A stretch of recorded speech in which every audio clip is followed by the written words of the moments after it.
ओम श्री गणेशाय नमः।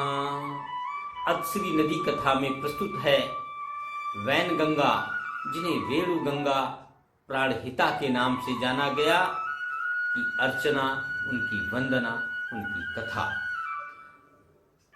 कथा नदियों की सुनाता, व्यथा नदियों की बताता, पूज्य जीवन दायनी, नीर महिमा गुनगुनाता, नीर महिमा गुनगुनाता, नीर महिमा गुनगुनाता।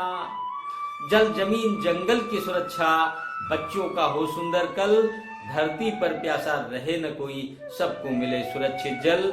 आज की कथा अपने इस मूल मंत्र के साथ प्रारंभ करते हैं। स्कंद पुराण एवं पौराणिक ग्रंथों में इस पूज्य वेणु गंगा का उल्लेख मिलता है और इसके जन्म की कथा बड़ी ही रोचक और पुण्य देने वाली है।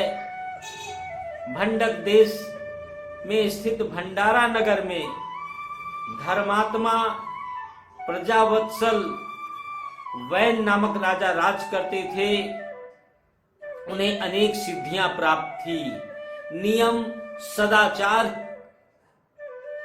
का सदैव पालन करने वाले पुण्यात्मा थे।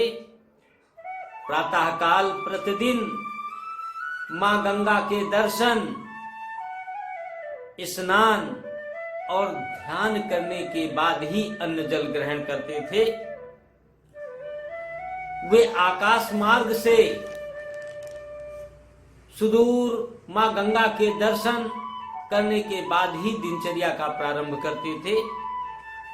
समय बीतता गया, धीरे धीरे वो महात्मा धर्मात्मा राजा वैन वृद्ध हो चले, बूढ़े हो गए, जिससे लंबी दूरी चलना उनके लिए दुष्कर होने लगा।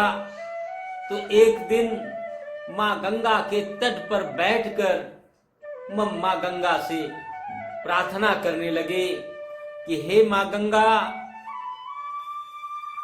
वो जीते जी आपके दर्शन के बगैर हम भोजन नहीं ग्रहण कर सकते और मेरा यह नियम भंग न होने पाए तथा मेरे राज्य के समस्त जनों को भी यह लाभ मिले। आपके अमृत रूपी जल से उनकी प्यासी आत्मा तृप्त हो जाए, अनेकानेक वन्य जीवों को भी जल की प्राप्ति हो। मां गंगा राजा वैन के इस कल्याणकारी भावनात्मक प्रार्थना को स्वीकार कर प्रत्यक्ष रूप से दर्शन दिए और गंगा जल से भरा कलश दिया और कहा, हे राजन, इसे महल में जाकर स्थापित कर देना। महाराज वैन मां गंगा की इस अनुपम भेंट, साक्षात दर्शन देने के लिए नमन करते हुए उनका मन गदगद हो उठा और मां गंगा के इस अमृत रूपी कलश का प्रसाद लेकर मां गंगा का कोटि कोटि धन्यवाद देकर आभार व्यक्त कर अपने नगर की ओर चल पड़े। अत्यधिक थकान के कारण राजा वैन नगर से पहले ही थोड़ा सा विश्राम करने के लिए रुक गए और दैव योग से वह अमृत कलश, मां गंगा जल से पूरित कलश वहीं पर टूट गया और उसके टूटते ही एक तीव्र गति से जलधार बह निकली, जो शेष नगर तक चलकर महाराज वैन के महल के निकट से जाती हुई आगे निकल पड़ी। महाराज वैन की प्रार्थना एवं मां गंगा की जलधार से जन्म लेने वाली इस पूज्य नदी का नाम वैनगंगा पड़ा, जिसे पौराणिक ग्रंथों में वेणुगंगा और प्राणों की रक्षा करने वाली प्राणहिता के नाम से जाना गया। पूज्य वैनगंगा का उद्गम मध्य प्रदेश की सतपुड़ा पर्वत श्रृंखलाओं में सिवनी जनपद के मुंडारा गांव में स्थित रजोला ताल के पवित्र कुंड से हुआ। प्रारंभिक बहाव क्षेत्र चट्टानी, उपजाऊ एवं सकरी घाटियों से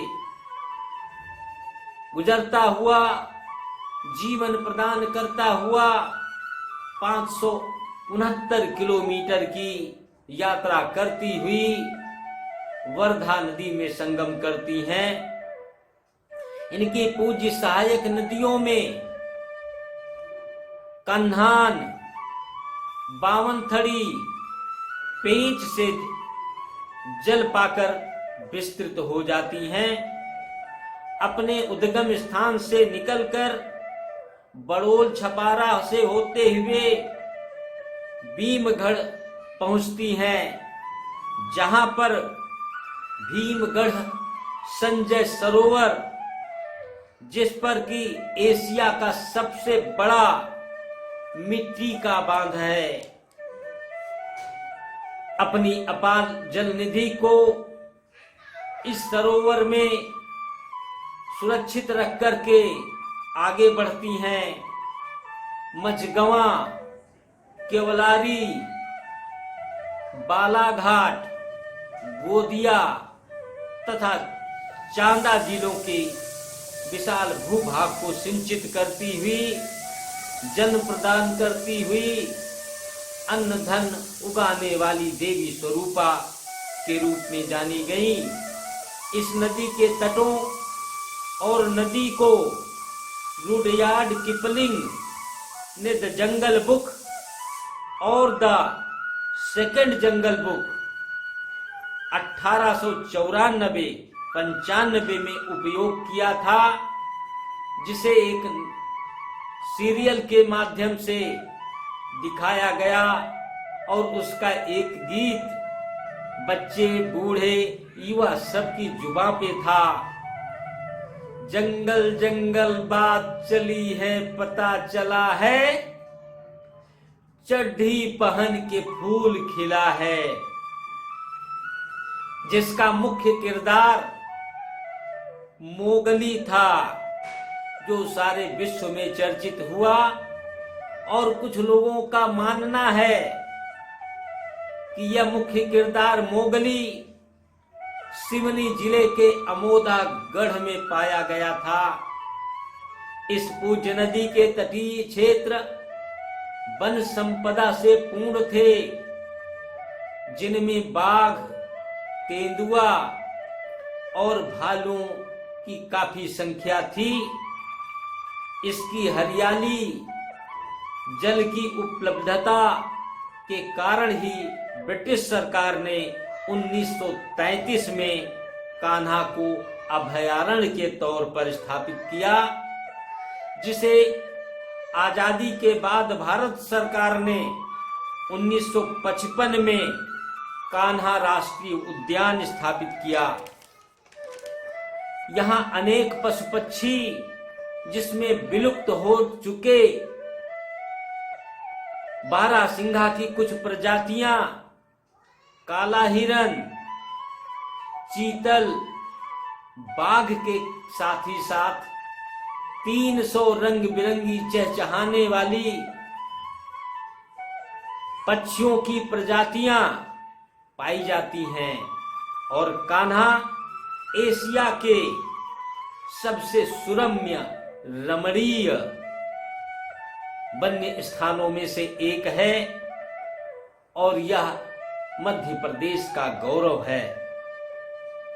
पूज्य वैनगंगा की वर्तमान स्थिति कहते हुए दुख होता है, परंतु ठीक नहीं है।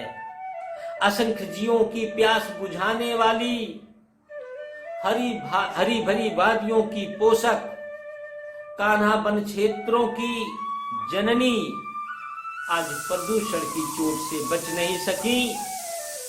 वो अपने उद्गम स्थान मुंडारा के विकास और को संरक्षित किए जाने की बाट जोह रहा है।